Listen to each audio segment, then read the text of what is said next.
What if nothing defines you? Nothing, really nothing.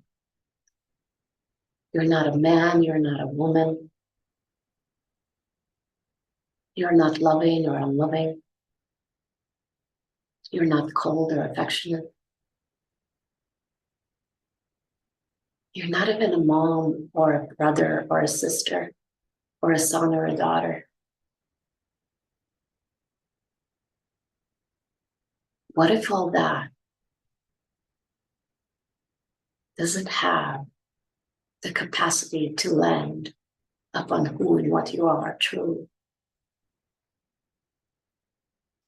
Would you let that go fully? For what? The question would be, why would I? Why would I? And the answer is because that's the only hope for humanity to survive. Because look at what we're doing. We're separating. We already feel separate. And then we're separating and dividing and further dividing and dividing and dividing. And don't get me wrong, culture, differences, individuality, it's beautiful. But when culture's differences and individuality is based in separation, in identity with a separate existence from everything else, then what you get? Continuous wars. Look at the world. So the urge is to know our singularity as fast as we can, to wake up, to let go, to get the courage to stand in the fire of truth, to let it burn the hell of the whole house down. Your whole identity, your whole structure of yourself, where you grasp onto and you defend and you fight for. Just sadly enough, I spoke with my mom. We are originally, I was born in USSR. My mom is half Ukrainian, half Russian. I'm half Ukrainian, quarter, whatever, Jewish, quarter, Russian, quarter, Gypsy, actually. So is it me? Is it who I am? Do I need to defend and stand for the insanity that is happening right now between Russia and Ukraine? You know that all Russians and Ukrainians are not talking right now? Like, what are we doing to ourselves? My mom is furious. All of a sudden, she's super, super identified with the Ukraine. All of a sudden, someone else is super identified with against Ukraine. So what the fuck are we doing? We're not Ukrainians. We're not man. We're not woman. We're none of this. So if we come back first and foremost, if our priority is singularity, if our priority is what the fuck is truth? What is real? Who the hell am I? So if we really get possessed by the need to know, by the need to remember,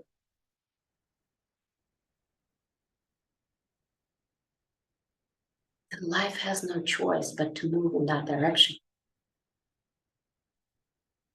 Because wherever our intent lies, so life moves.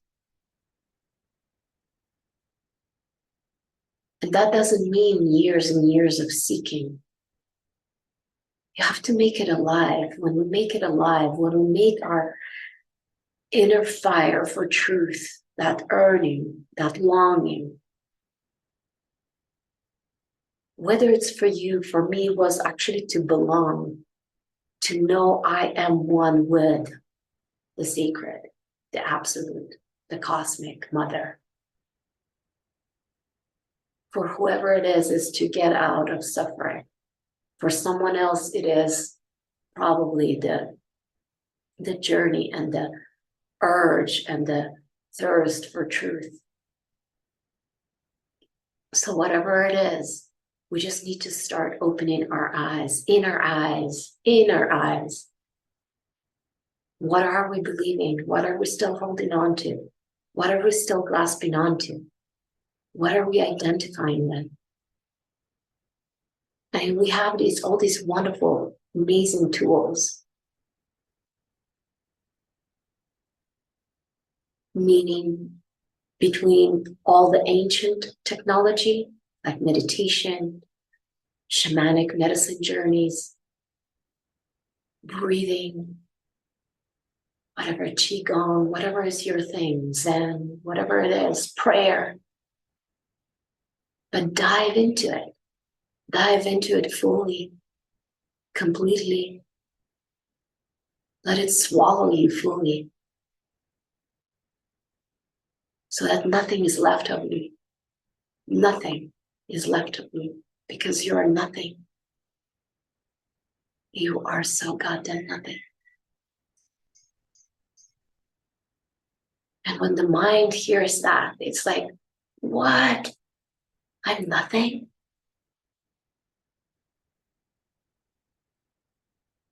And there's two nothings, two kind of nothings. And there's, spirituality 101 is really feeling within you that none of this that you think yourself to be is you. None of it. Just none. Zero. Nada. Naked. Empty. Present. Yes. And then there is the more advanced kind of spirituality, and it's the embodiment journey from bringing the nothing, the great nothing, into something. And when, from that perspective of the human journey, when we tap into I'm nothing, and I worked with that, tears roll down my cheeks, tears and tears, because knowing that I'm great nothing experientially all the time was not enough for my human to catch up to that. For my human energy, I am nothing meant that I don't even have the right to exist, being nothing. Because if I am, I must be something. I must be something. Not something my parents wanted me to be. Not something I constantly strive to fix myself or to shape myself or to mold myself into something I'm not that something, but the something that gets rediscovered in this journey of deeper looking in. And this something is the actual, authentic, spontaneous, unique you. Absolute free expression of you, exactly like this, like this, like this, like me. Here I am. Here I am, fully. And I was so ashamed to be me. I was so ashamed to be myself. I was so sad to be nothing. So big spirituality, 101, dimension 1, as we call in Kilby increase, dimension 1. Yes, know thyself. Know thyself as nothing. Know thyself as the pregnant isness of potential, of everything. But for that, you have to burn the house down. All of it. You can't stay. You can't hold on to any kind of rail. My whole house is burned, but here I am standing on this porch, holding on to this last, grasping onto this last rail. Because at least I can grasp onto something for safety. No, you can't stay there for too long. That's going to catch on fire. And you'll have to let go into the abyss, fall off the cliff into arms of the existence, the void, the empty, the nowhere to hide, nowhere to stand. Spirituality 101, dimension 1. Coming back to this being something eventually.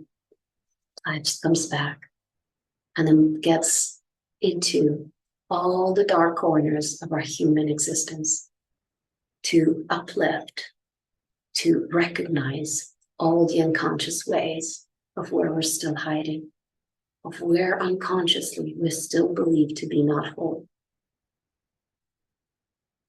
And there might be much more rare pockets at this time, seeing the spaciousness that you, but they still exist. So coming back to that journey of I'm nothing and the tears rolling down my cheeks. And this fact that I was so ashamed to be myself. I was so ashamed to appear like that. I was so ashamed to speak up my truth. I was so repressive of all my expression, of all my ways of being me. It was absolute repression of power, absolute repression of voice, absolute repression of confidence, of standing tall for myself, absolute repression of anger, repression of shame, repression of expression. So how can life be not suffering when we are constantly repressing the uniqueness and the God-given flow of authenticity that manifests as you, as me?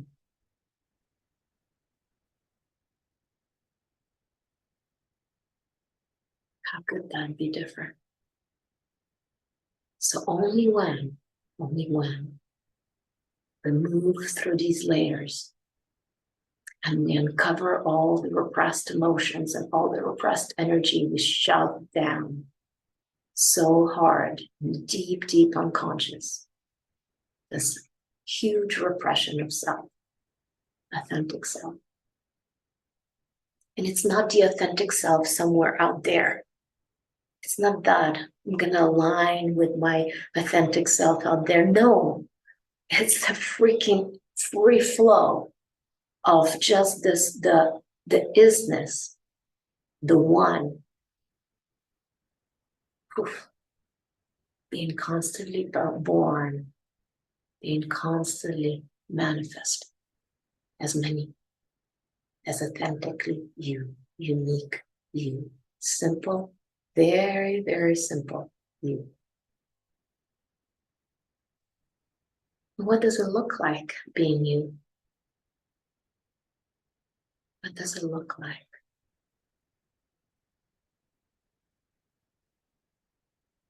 It looks like no grasping onto anything and spontaneously being playful with life. Exactly like what you did when you were a child.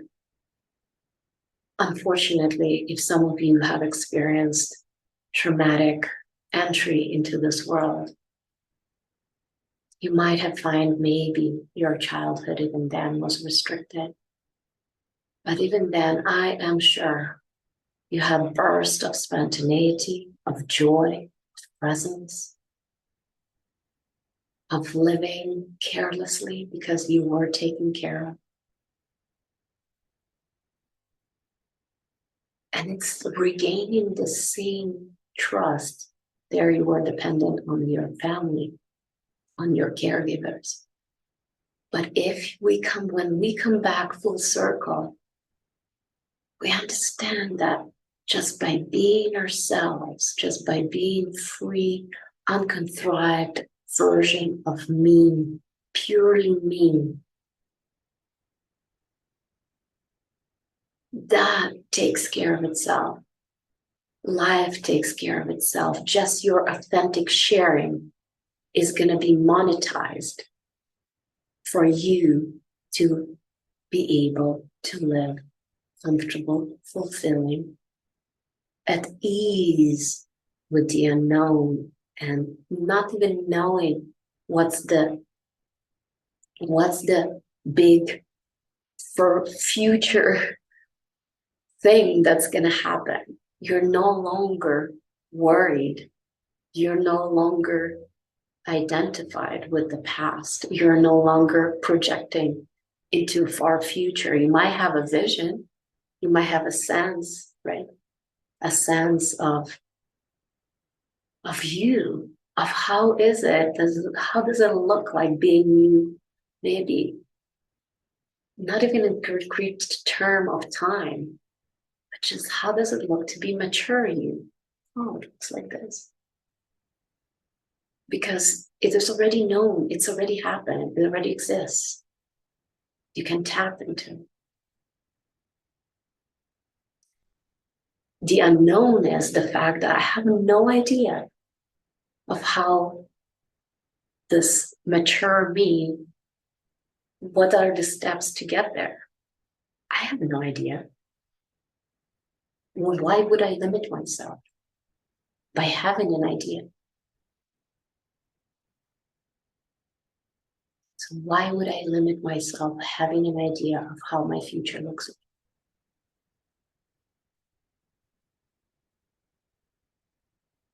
I can have a felt sense of where it's going, yes.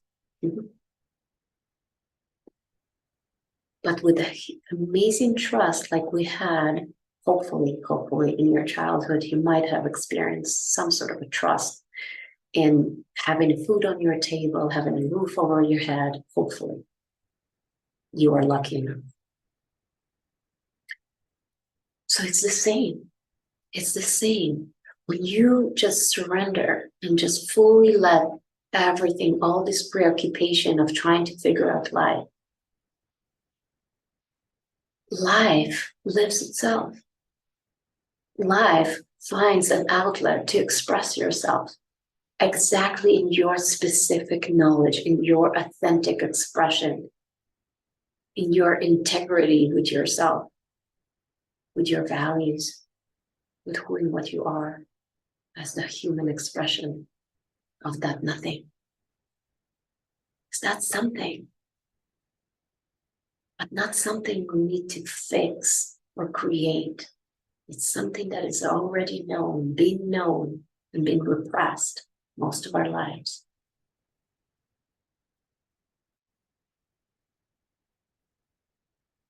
Yeah, so I'll leave you with that. Where are you on the journey? You have to be honest with yourself. Honesty is the key here. Feeding the fire for truth is the key here. Commitment, perseverance, curiosity. These are big words. Big words. Where are you on the spectrum? Where do you find yourself? No matter where you are, know that, in the timelessness of what you are, no matter where you are, the actual spark of even going in that direction of really questioning the separate identity that you find yourself to be right now.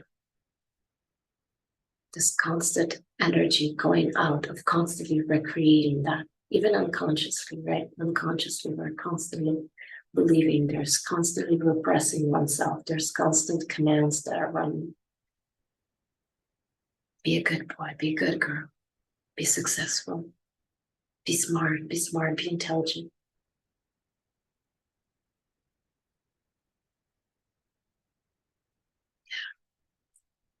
So start questioning. That's all is needed.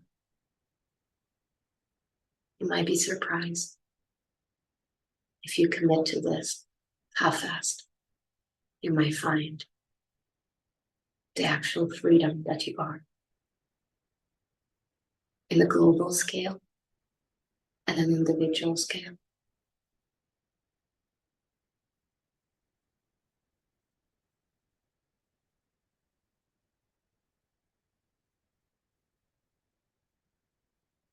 Reach out, put comments, or ask any questions. I would love to make it more live. Maybe next time I come with a YouTube live or something like that, so I can actually have some feedback or questions that are much more interactive than just talking. All right, much love. And don't stop being curious. Believe me, I've been there. And if my case is not special, someone really arriving to where I am right now, the fulfillment, the effortlessness, the joy of doing what I'm doing, the freedom of not grasping onto anything. This is it. This is why we're here for. And this is the urge to humanity, because that's our only hope. Our only hope before we kill each other. Much love.